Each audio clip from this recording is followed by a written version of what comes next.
What's up, everybody? I do not know how to hit the intro. I was trying.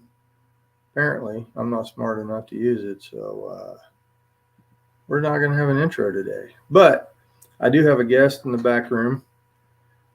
Some of you guys may know him. He is really big in, well, pretty much every world.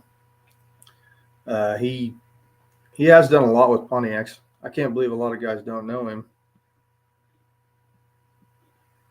Yes, Mr. Polo C4, I messed up the intro. Buff told me how to do it, but, well, I don't know, man. I am technologically,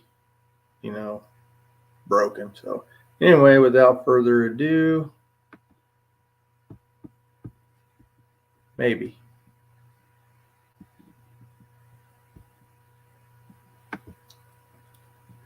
Well, I was going to do the intro for you, Richard, but yeah, I'll intro myself. I didn't know how to use it, so that's all good. That doesn't matter. We're here to talk about like car guy stuff, so none of that other stuff matters. That's right. So we got a pretty full chat right now. Nice. Yeah, we got. Well, I would name everybody, but it would take me a while. So. Oh yeah, and I had to turn mine on. I had to go over to comments and see. Lots of stuff going on. So a lot of you guys probably know him, but some of you may not know him. Richard has a pretty big background in just about everything. You're Engine Masters and yeah, I was actually an Engine Masters competitor, and then I've been on the show a couple of times to help them out when they're doing turbo stuff. That's primarily if a guy can't make it, Brule or one of those guys, and I'll kind of step in and do some stuff for him. And you've done a lot with just about every engine combination I can think of. If they go and watch your show, you've done everything from the Nissan RB series to Pontiac. Yeah. I mean, even the weird.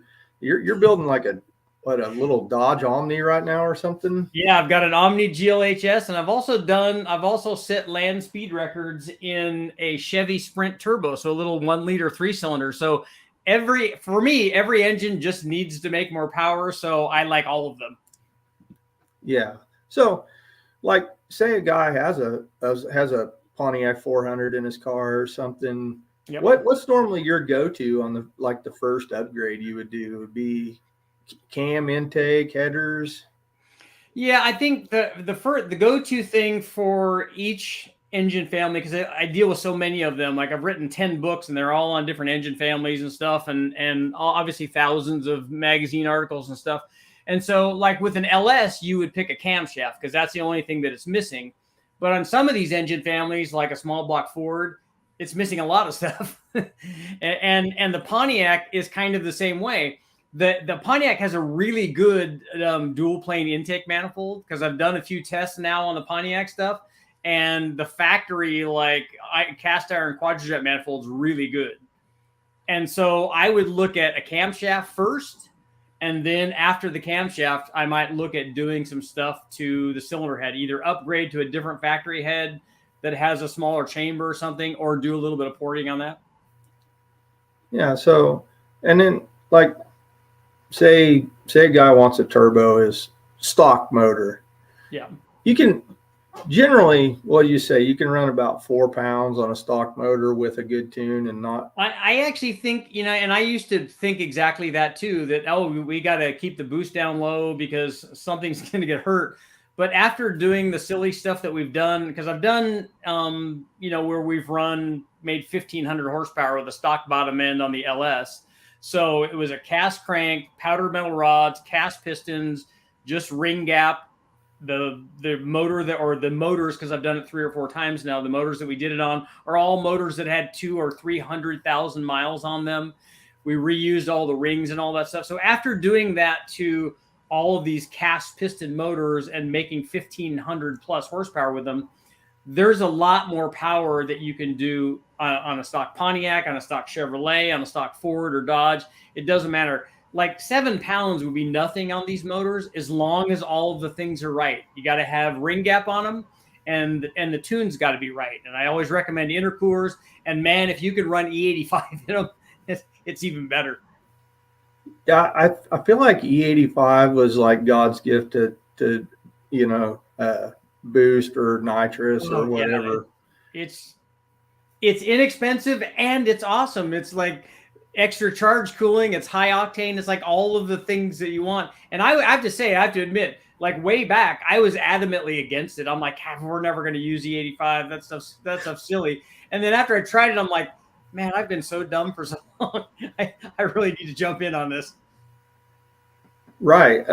And I mean, E85, the unfortunate downside of it is, like on my car, I do have a turbo LS, and when you're running E85, you're 30% more fuel. So you max your injectors out and your fuel system out faster. Yep. But the trade-off is definitely worth it. I mean, you can be a little less perfect with your tune with your running E85. The window's much wider, isn't it?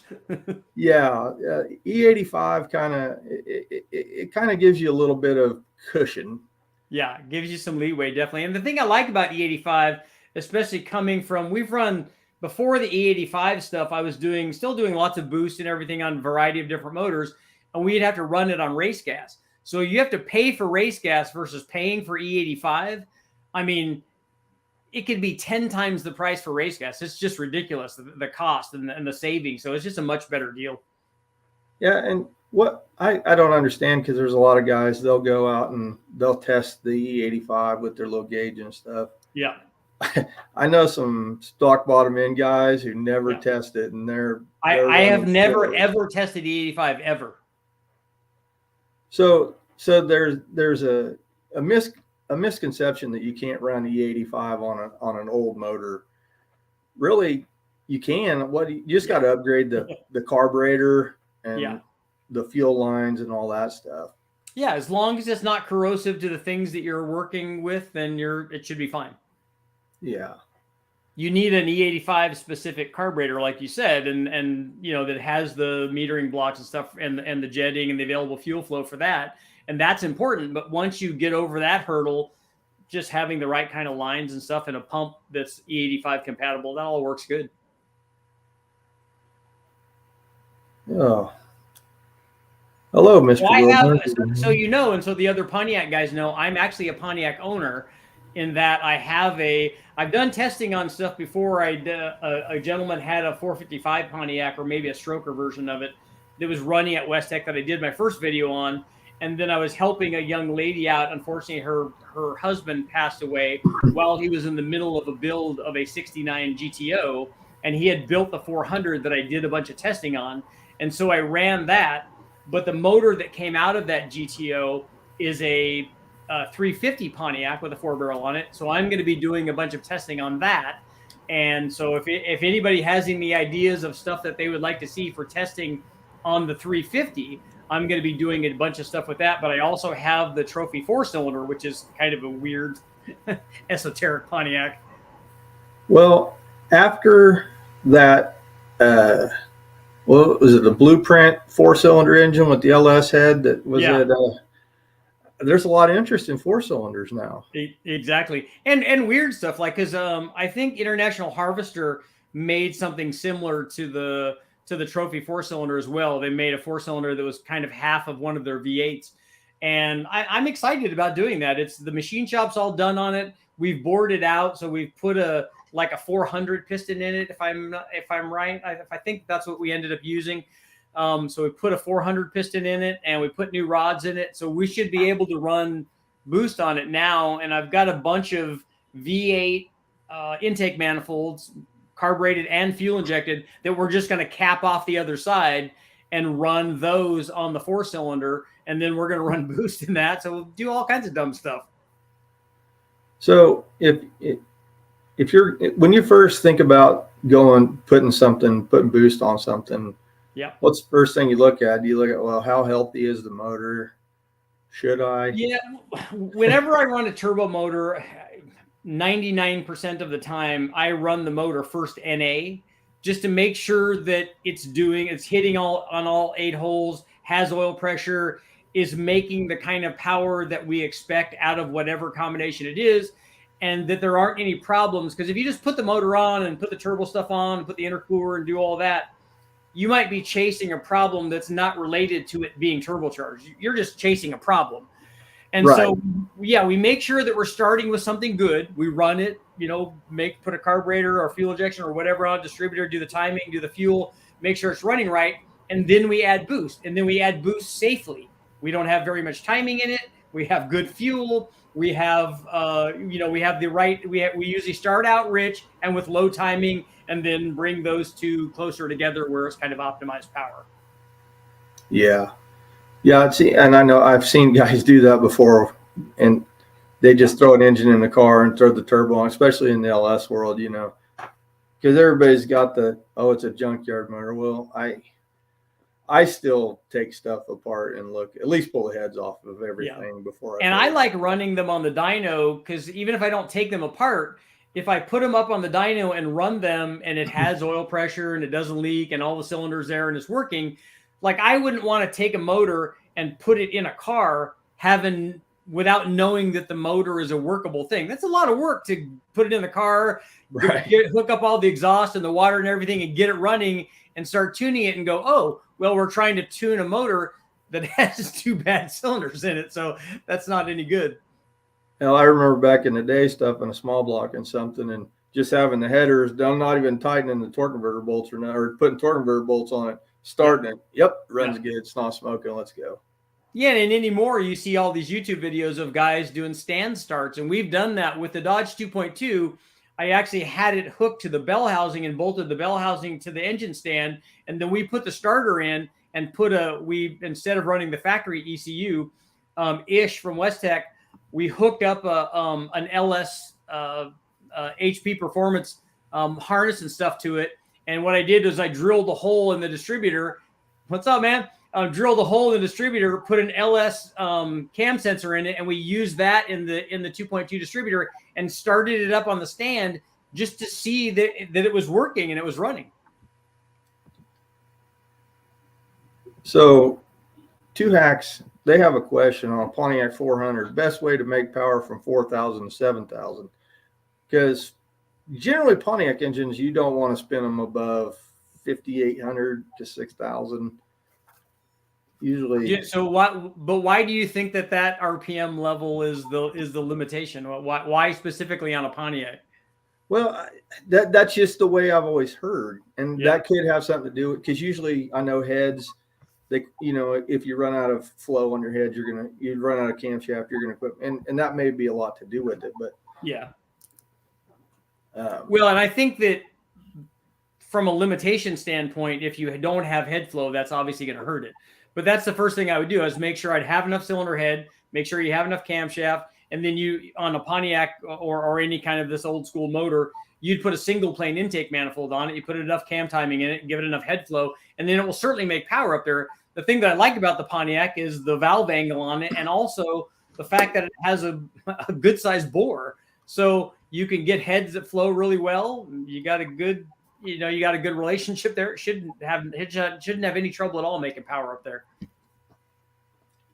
Richard, this is Joshua Buffington from Buff's Garage. What's up?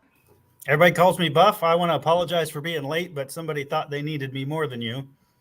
Apparently, I sell shoes on the weekend, and it just trickled over into my normal life. But welcome to the show. I'm sorry I missed the beginning.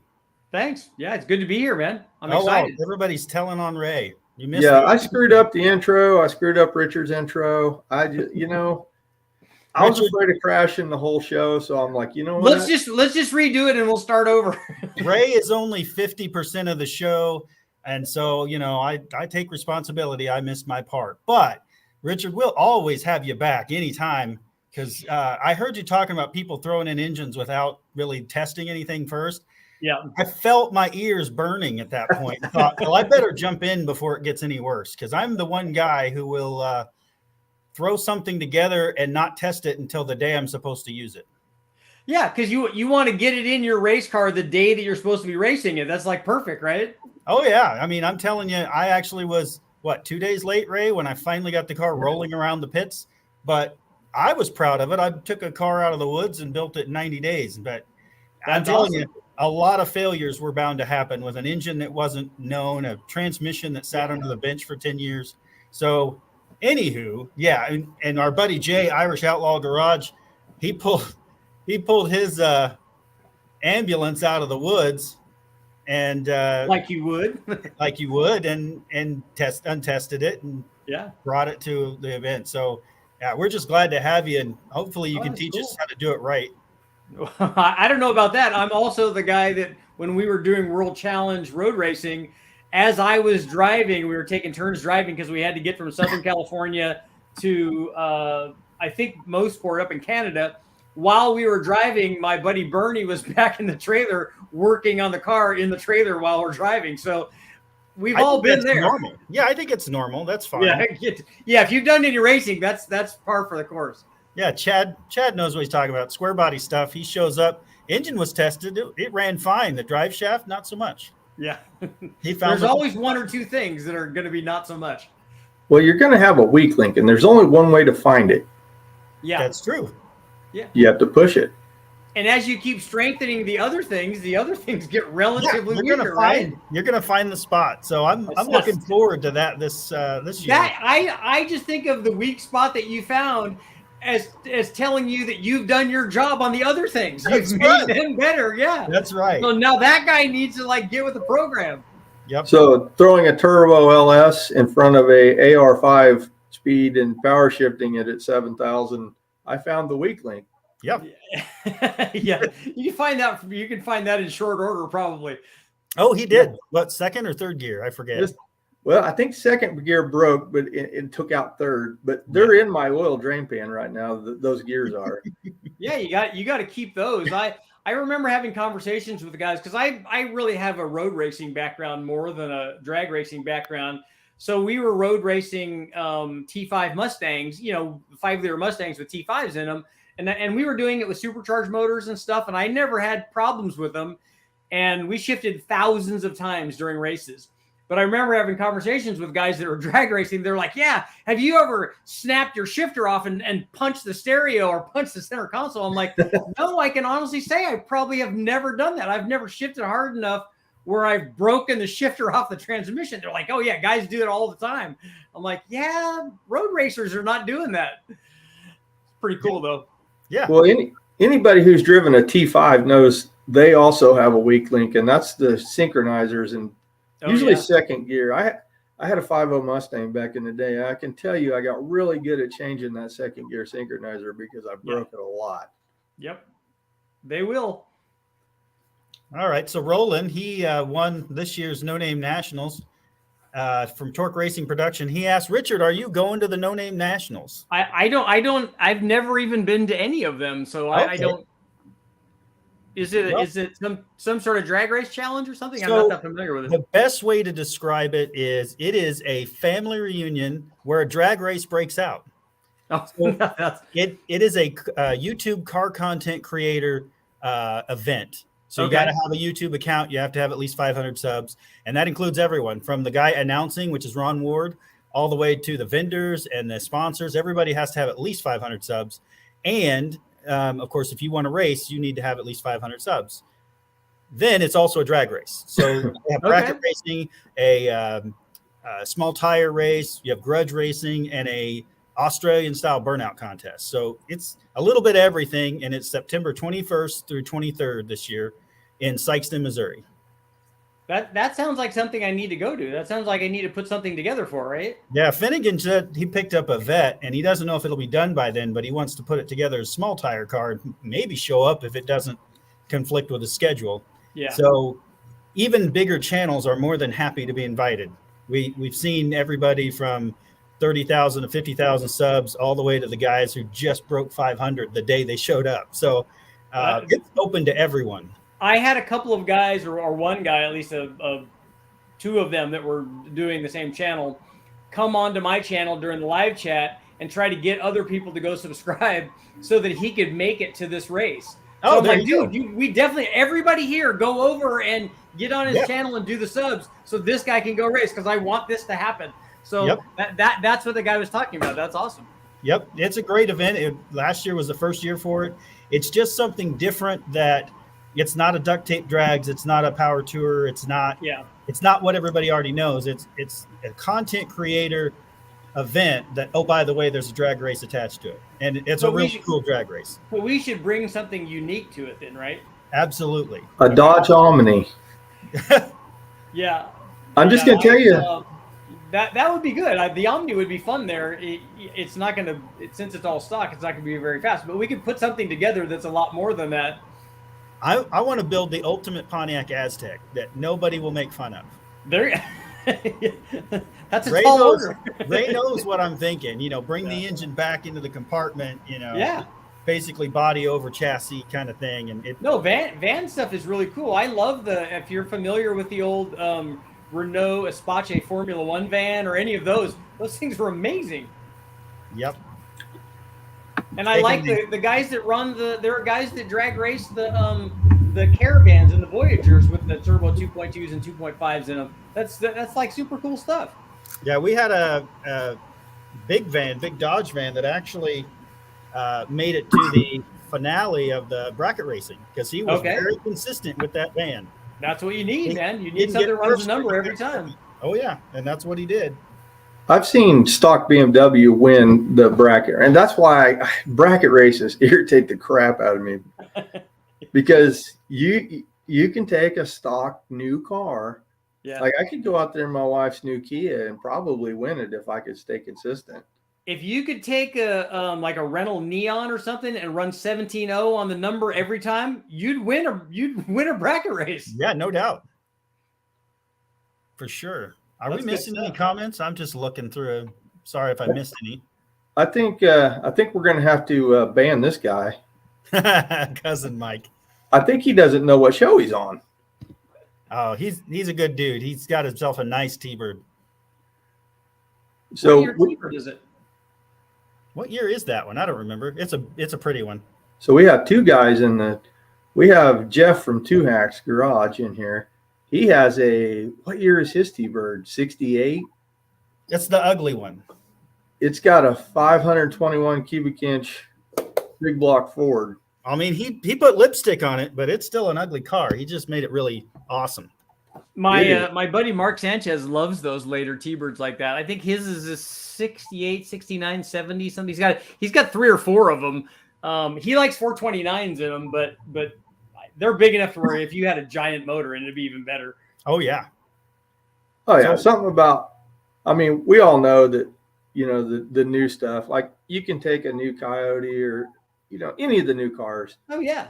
And tune and stuff. You can get easy 600 horsepower out of it, or you can get 600 horsepower out of an old 521 cubic inch big block Ford with tunnel ram sticking out of the hood. But it's way cooler than that new 5.0 Mustang. It's just, it just is. Oh yeah. Jeff says he has a 68 T-Bird. Okay. That's what I thought. It's a special car. Like it is in really, really great shape. And then he took and put everything you can think of racing wise in it with that 521. It's a gorgeous car. Like he did it right. And it puts all the rest of us to shame, but it is gorgeous. That's nice. So I like guys that choose the big giant size car and then make it go fast. Yep. He race a Cadillac or that kind of thing. Oh yeah. Or a wagon. Any kind of wagon is awesome.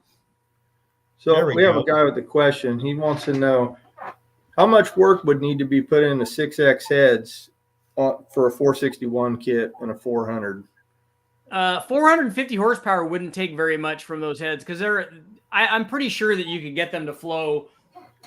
I'm sure an easy 220 or 230 or something like that, and that would easily get you there with that kind of displacement. Yeah, so because that's the thing, Pontiacs had huge chambers, which is why they had low compression. Yeah, but they also had really big valves and big runners. Yep. So. Yeah, they have the potential to be like amazing heads if you compare that. If you compare the specs of that head to a small block Chevy head, it's not even close. Oh yeah, small block Chevy heads suck. That's just even the best performing stock small block Chevy head sucks, especially compared to like LS stuff or anything like that. Oh yeah, it's not even close. I did a comparison with the 69 DZ302 and a 69 Boss 302, and the Boss 302 head flows like 60 or 70 CFM more than the Chevy head does. I'm like, look, it's not hard to see why they have a cam that has 30 degrees less duration and they're still making more power than the Chevy is, because they've got a head that really flows air. So I just want to talk about, I know that you do a lot of LS turbo stuff, because when I started looking at putting an LS in my car, which mine was free, that's why I chose to do it. It's a junkyard 5.3, but you got a lot of great info in turbos. So my big thing was trying to appease my Pontiac viewers, because we love Pontiacs, but I didn't put a Pontiac engine back into my 63 Pontiac because it didn't come with one. And I don't have 10 grand laying around to build one. Yeah. So what's the real advantage for me going cheap 5.3 truck engine versus, you know, going back to a Pontiac engine? That's really what I want to get to, because at the end of the day, it's about time and money for me. I love Pontiac engines. They're awesome. But where am I going to gain if I go back to Pontiac? Well, I think you're going to gain the respect and the love of all the people making the comments, obviously. Right. I mean, right. Pontiac guys are like a lot of these guys, they're not going to take very well to an LS going in there. So you're going to get that right away. Yep, but got it. Yep. You also have to look at it from a standpoint. If you take a 5.3 and you go, you know, I'm doing a big cam video now where I've run like 35 or 40 different cams on turbo motors, and I really could just close my eyes and select any camshaft and put it in there. And if you put a cam and springs in there and a turbo on there, you can make like a bajillion horsepower. So making the power cheaply is, you're not going to beat that. I mean, you're not going to be able to do that with a Pontiac for that kind of money. Right. So you have to balance, is this part more important where we're talking about how much money I'm going to spend?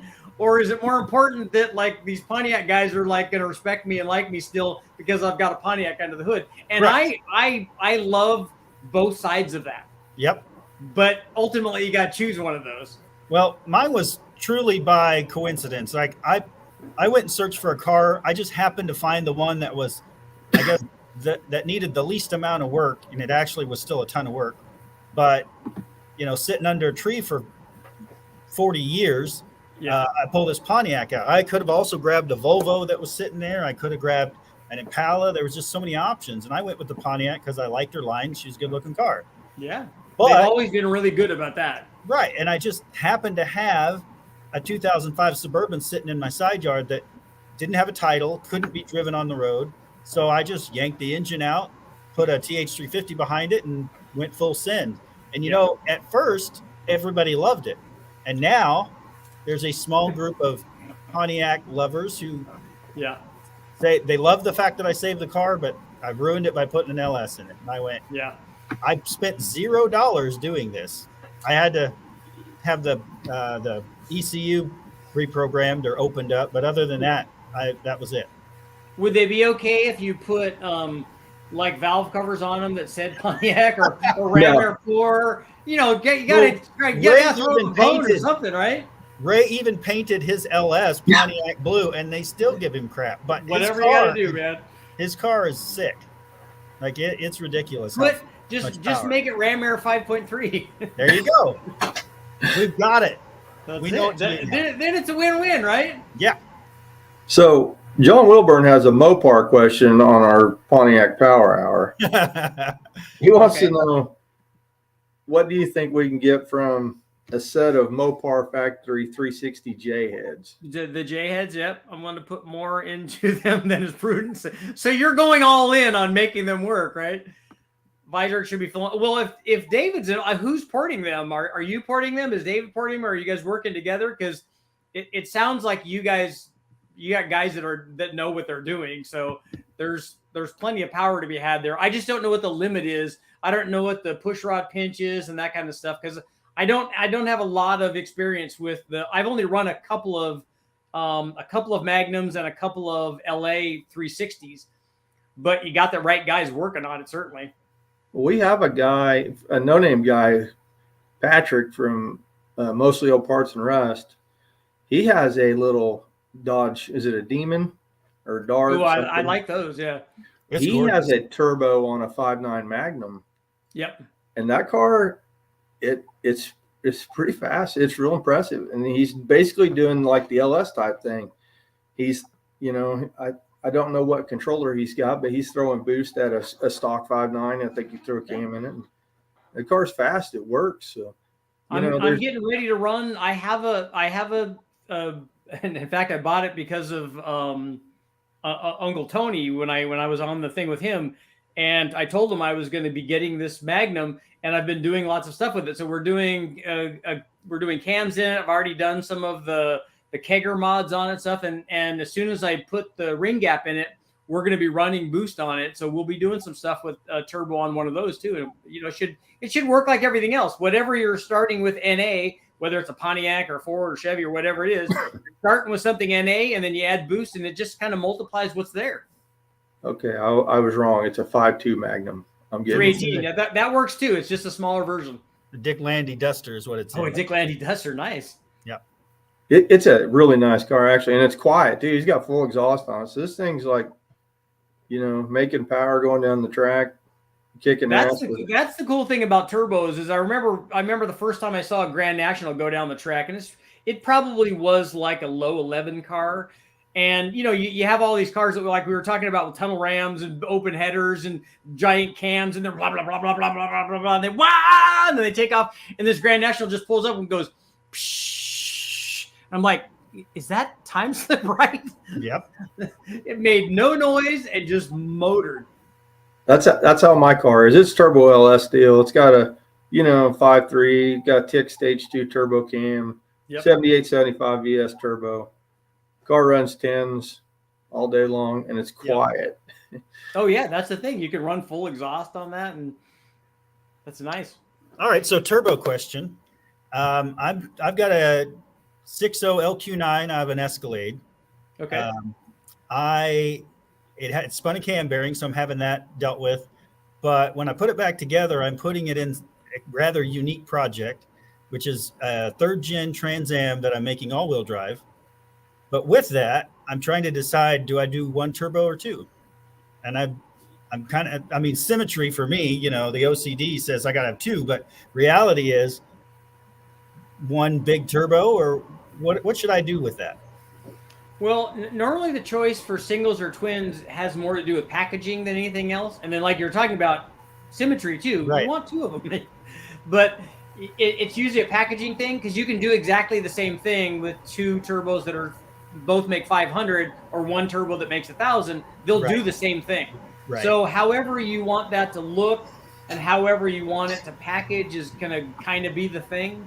I wanted to answer a question the guy had about have I ever played with a dual plenum cross ram, and the answer is yes, many times. I've made them myself, and I've also run the Edelbrock version for the LS, and also Speedmaster had some, and Holly had one. So I've done a lot of stuff with that, and like I said, even made them myself because I've made a lot of intake manifolds.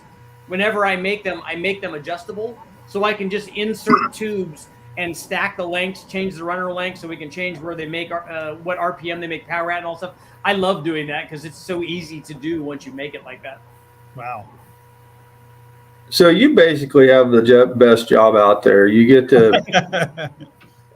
Although you would think I like to say that like when I rolled into West Tech 30 years ago or whenever I did it, they just couldn't get rid of me. They kept telling me to leave, but I just wouldn't leave. Yep.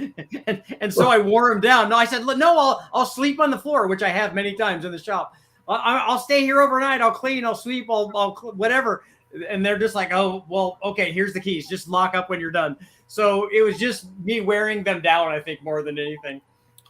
So what would you say was the most impressive thing you've thrown on the dyno and it just like blew your mind that it made more power than you ever thought it would? I think the biggest surprise thing like that was early on back in 2010 or when we did the first Big Bang motor, because the idea was to illustrate, and this doesn't have to be with an LS, it really could be anything, because I did the same thing with a Honda and a Ford and all kinds of things. But, people would say, you'd hear this all the time. Oh, you can't, those powdered metal rods, they break at 10 pounds, or that piston breaks at 10 pounds, or the motor won't take more than 10 pounds. I'm like, look, the motor has no idea whose name is on it. It has no idea what boost is. I said, it doesn't know any of that. But what it does know is when you don't have ring gap in it. It also knows when you have too much timing in it, you don't have enough fuel in it. It knows all that. So I remember talking to David Freiberger. I said, look, I'm going to do a test, and I'm going to find out if everything is right, like what actually is the strength limit of this bottom end. And so we did it, and I thought it was a 5.3, and it turned out that it was a 4.8, and I didn't know how we took it apart. I'm like, this has this casting number crank and this casting number rod. I'm like, because I remember running it, because I always, like we were talking about, I always run it NA, and then I run it with a turbo, and we ran twins on this. But I ran it NA, and I'm like, man, this thing is making peak power at a really high RPM, and it's not really making the peak power that I thought it was going to. I wonder what's going on. Who cares? Just put the turbos on. Let's get our test done. Let's start turning it up. And we just kept turning this thing up more, because we're like, we had the right airfield, we had the right timing, we had a good intercooler, the motor was right, it had head studs and everything on it, and we kept turning it up because we were trying to break it, and the motor's like, no, I'm not breaking. Well, I'm going to keep going. And we ran all the way up to basically we just couldn't add any more boost, and it was like 26 or 28 pounds or something, and the motor's like, I got more left, so whenever you guys are ready, you let me know. I'm still going to go. So that was the first big bang motor, and we would end up breaking it later because we were doing dumb things to it. But that was the biggest surprise, because we thought for sure that we were, we'd go up 2 or 3 pounds at a time, and it was like, okay, I came to party, so let's go. You wanted to keep going. You ended up breaking 1,000 with that, didn't you? The first 4.8 went 1,200. Wow. And then, like I said, it was still alive and could have run way more. But what we did, what ended up breaking it, is we were making long sweeps. So we would load the thing at 3,000, and then it had 2 pretty good sized turbos on it and a cam and stuff. And so then it would come up on boost, and then it would make a big peak power number. It was doing exactly what you should be doing when you're trying to do dumb stuff like this. But we thought that, hey, let's shorten the run up, and we're going to load it at a higher torque level. And when we did that, it said, oh, hey, we're not into that. and we ended up breaking it doing that. But that motor, certainly we could make a lot more power now, because the turbos that I had were not great. One of the sides, like we had 2 JBA shorty headers. One of them had a 3-inch going into the turbo. The other had a 2.5. I mean, it had all kinds of silly stuff that you shouldn't do when you're trying to do this right. And yet it worked. For sure. I can tell you that trying to do, I really feel like you could just really beat up an LS till the end of time.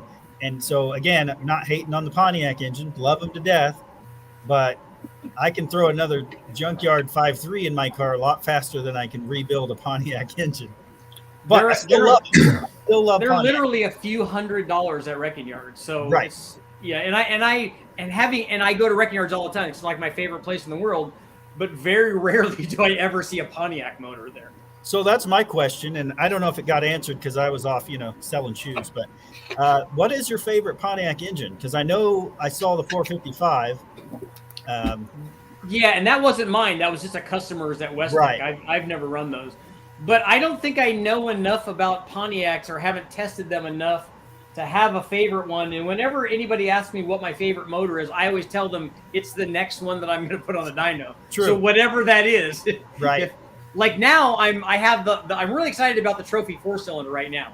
So I'm all in on the Trophy 4-cylinder and the little 2.2 Dodge turbo that I'm running, because I'm going to run boost on both of those, because every motor is better with boost, right? For sure. So I'm excited about doing those, but because they're new and different, and I haven't done a lot of stuff with those, the Trophy 4-cylinder ever, and the 2.2 never on the engine dyno. We've done chassis dyno stuff with them, but never on the engine dyno.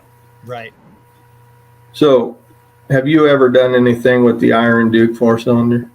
No, but that's another one that I want to go get from a wrecking yard and put on the dyno and put a turbo on and blow it up immediately.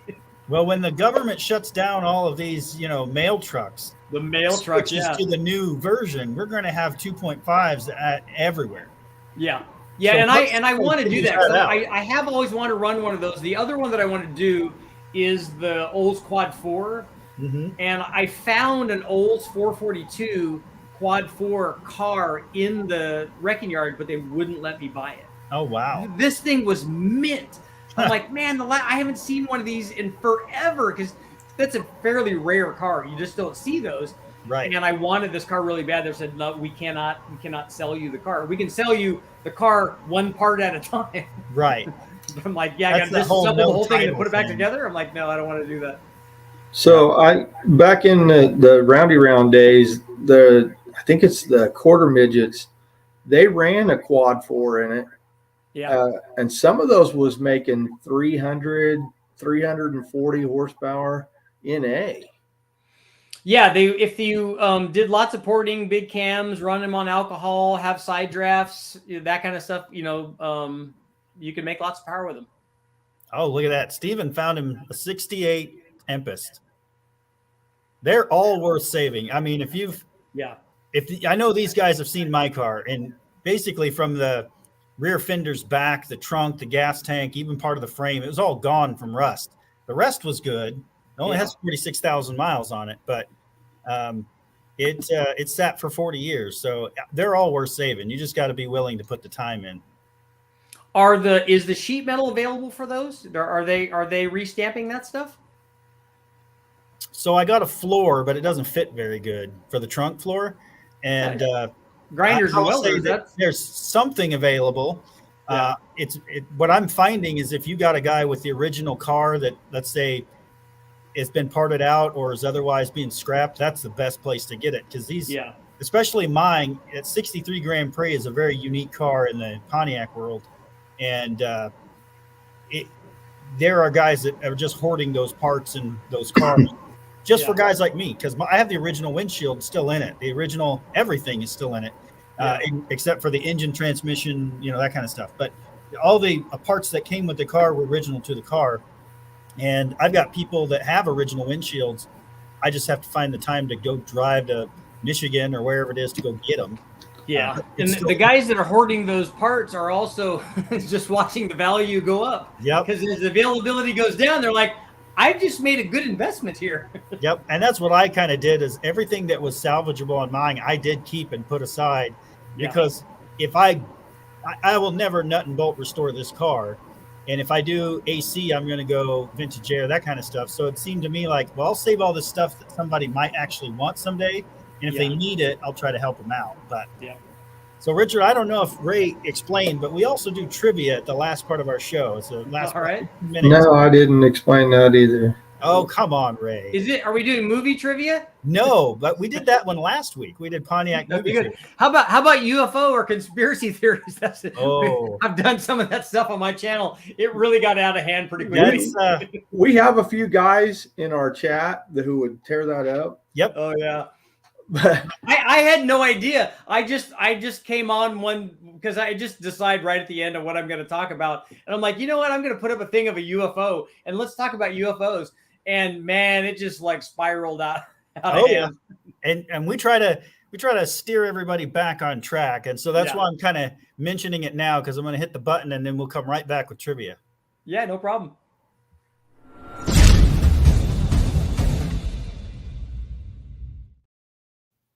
All right. See, I actually know how to hit the buttons, where poor Ray he didn't know. But so every show we do about the last 15 minutes, we do Pontiac trivia. It is sponsored by Super Clean. So Richard, make sure you get Ray your a mailing address, and Super Clean will send you out a prize pack just for participating. So we appreciate you coming on. Oh, great. All right. Yeah, you can clean up one of your junkyard motors. Yeah. This is kind of Pontiac engine related. So I know you said you don't spend a lot of time with Pontiac engines, but a lot of our guys in the chat do. And so we'll just hit them up with the first one.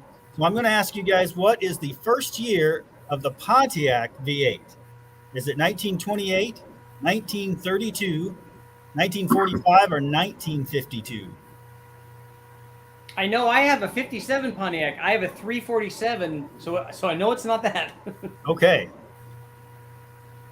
A lot of people saying 1952. I wonder if you could turbo a straight 8, Richard. You can put boost on anything as long as it has ring seal. It's fine. So, at the PRI show, did you see the little 4-cylinder everybody's raving about? Oh yeah, I get people send me that like 5 or 6 times a day. Yeah, I mean, I get that the RPM's low on that one, but it's kind of intriguing to see what it's going to develop into. Yeah. All right, so for those that picked anything other than the right answer is 1932. It was the same 251 V8 used in the Pontiac's basic parent company, Oakland, during the 30 and 31, and then of course transitioned into Pontiac, and they just basically took the same engine, slapped the Pontiac name on it, and called it good. Hey, you got to start somewhere, right? That's right. All right, next question is from 1935 to 1954. What 8-cylinder engine options were available for Pontiac vehicles? Was it the 287 overhead valve V8, 389 V8, 400 V8, or the flathead straight 8? I know this one. I knew you would know this one.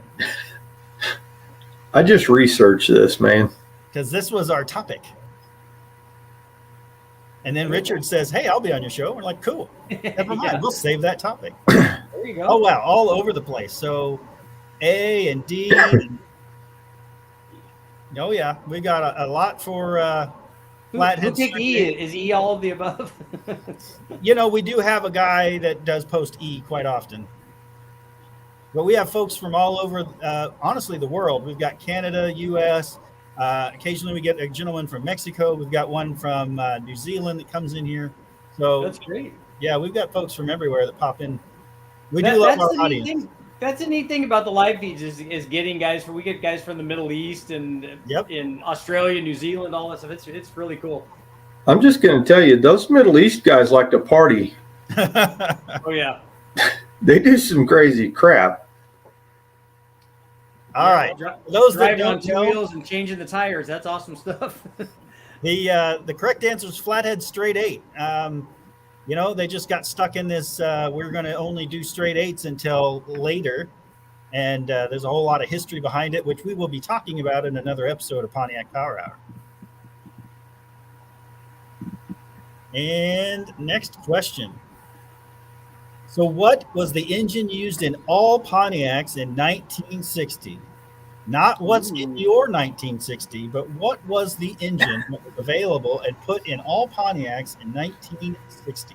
Was it the 297, the 370, the 389, or the 400? Ooh, lots of C's already. So Hunter is Sand Mountain Ballistics on the chat there. He's a huge Pontiac guy. He is anti-LS swap, but we love him anyway. John Wilburn. I think I know this one. Yeah, John Wilburn's our head of No Name Nationals. Occasionally we get Dallas in here. He's the head of the American Hot Rod Association. Oh, cool. Yeah, we get all kinds of good folks in here. All right, a lot of 297s, a 389, 370. Let's see what the answer is. It is the 389. So in 1959, the 370 was stroked out to become the famous 389 Pontiac V8. The fuel injection was gone, but the highest output level was now up to 345 horse thanks to the A option, which is 10 to 1 compression, and the tri-power. Gotta love that 3.2 barrel there. That's pretty awesome. That's right. I would actually like to see a test to see the real world power difference between a single 4-barrel, 3.2 barrels, and like dual 4 setup, just to see. Didn't they do that in the past though? I think guys have. I would really like to do that test and see. The expensive part about that is the intake manifold's fairly affordable, but the carburetors are not cheap. So Hunter's got a cross ram on his 63 Pontiac, and he says, fun fact, they're reverse flow for 59 and 60 on the 389s, reverse flow in the cooling system. That's right. I heard that about the early Pontiacs. Yep. Mine was supposed to have a 389. It was fully option car with power everything, including AC. I'm glad that it didn't have it because I couldn't have afforded to fix the engine. Yeah. My budget was pretty much zero. I know when I was doing those the DZ 302 and the Boss 302, and I called the guys at Pony Carburetors about the 780 carburetor for the DZ 302. The guy said, "You don't even want to know what that carburetor sells for. It's way more than the motor's worth." I'm like, "Yeah, we're probably just going to run a 750 on it then." Right. All right. So there's a question. And I'm not sure if even our resident Pontiac guy will know this, but what year did Pontiac offer 11 different V8 options for new car buyers? Was it 1959, 1963, 1966, or D is 1970? Oh, look at this. Steven with Big Block 402 says he might have a 389. So I'm taking donations of any good Pontiac engine with a running that could be running easily and a transmission, because I need a working transmission, because mine is the Chevy TH350 and I would need a Pontiac. But I'll gladly if anybody's interested, I have from that young lady whose husband passed away, I have a complete Muncie 4-speed conversion with a shifter and pedals and all that stuff.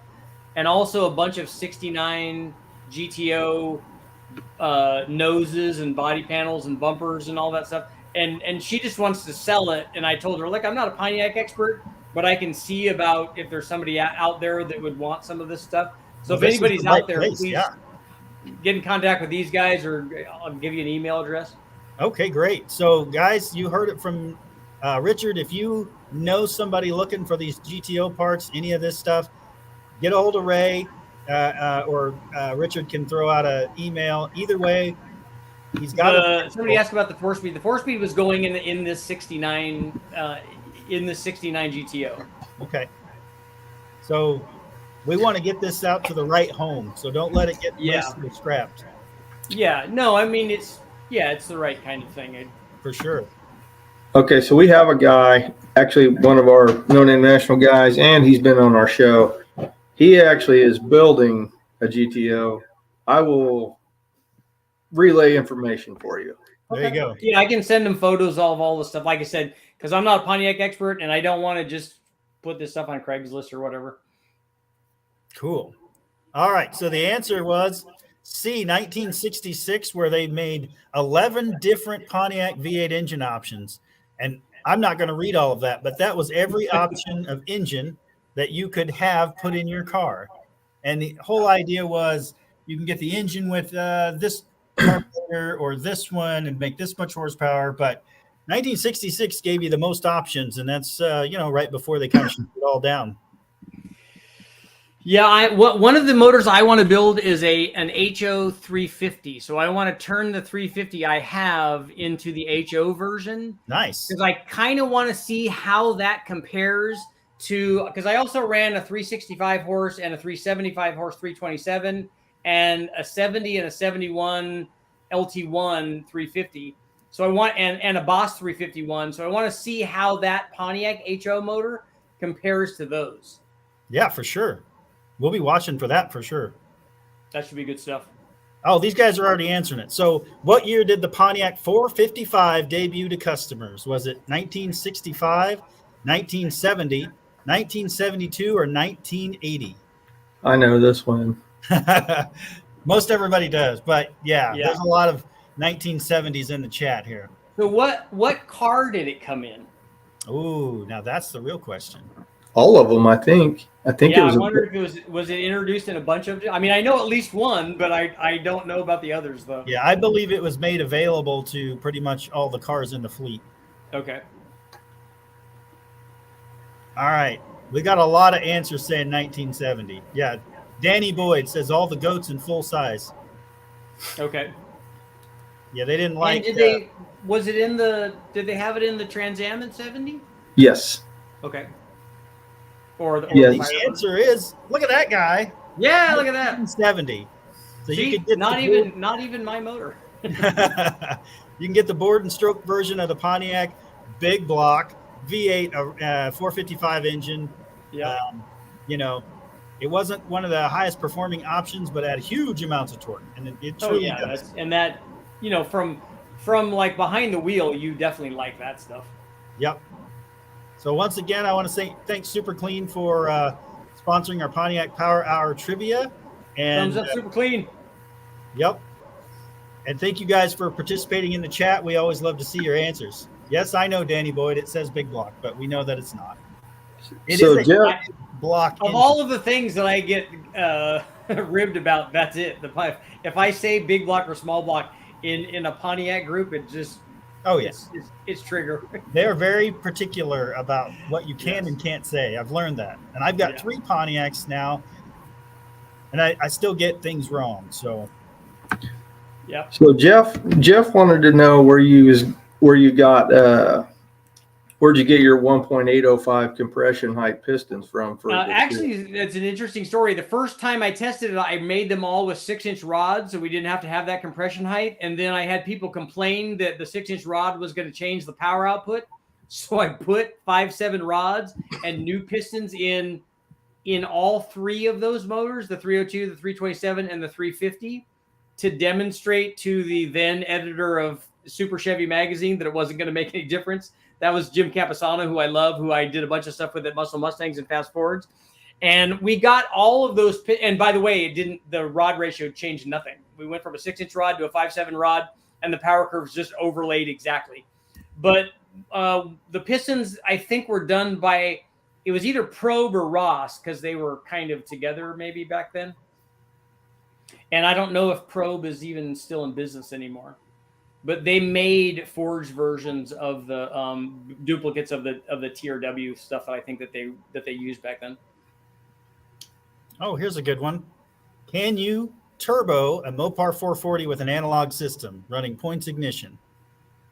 Yes, a points ignition will fire a turbo setup. You just have to have, obviously the dwell's got to be right, and then also you want to bring the gap way down on the spark plugs, which we always do anyway.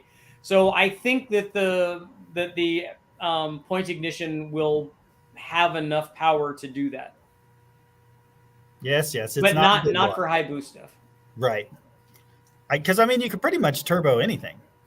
Yeah, and if you have the points are triggering, if they're triggering the coil and the coil output is good, you can go a long way with that. Very cool. I just feel like that's way too many variations. Yeah, Dan's right. You can just put an ignition amplifier on it too if you wanted to do that. I just feel like that's way too many variations for some bad crap to happen right there. Yeah. Hey, you want to party, you take some risk. Yeah. Right. For me, I think I would just put an HEI on it and do that. Right. For sure. But everybody has their thing. In this world, it's not just about how big you can build your engine, how fast, how much horsepower, torque, whatever. In our world, what's going to get the most views? That's really what this, I mean, yeah. And I don't even really do stuff for that. I do stuff that like speaks to me. Like I could light myself on fire and get a lot of views, but that's not why I do it. Like I like Chevy Sprint turbos. I like them. I'm probably one of 7 or 8 people that like those.